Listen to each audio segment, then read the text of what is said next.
Әлемді қарапайымдылығымен таңғалдырған, Германияны 16 жыл басқарған канцлер, немістің өте танымал әрі абыройлы саясаткері Ангела Меркельдің бұрынырақ айтқан мына сөзінің бүгінде мән мағынасы өте тереңде деп ойлаймын. Ол бірде, егерде қандай да бір мемлекетте әділдік пен теңдік орнамаса, онда елдің халқы бақытсыз депті. Былай қарасаң қарапайым айтылған, бірақ нысанаға дөп деген сөз. Біз Меркельдің бұл ескертуінен қандай да бір елдің күш қуаты оның әскери және экономикалық әлеуетінде ғана емес, сондай-ақ әділдік пен теңдікті ұстануында екенін айтып тұрған түсінеміз.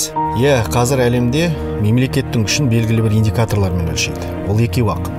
Біріншісі оның әскери күші, келесі байлық көлемі. Алайда бұл факторлар тек ел күшінің сыртқы көрінісін ғана сипаттайды. Егер қандай да бір ел әділдік пен теңдікті мүлдем елеп ескермейтін болса, онда оның күштілігі қоғамдағы теңсіздікті күшейтіп, халықтың әл-ауқатын күйретуге әкеледі. Елдің шын қуаты қоғамдағы әділдік пен шындықтан тамыр алып жатуы тиіс деп есептеймін. Халық үшін ең игілікті дүние осы емес пе?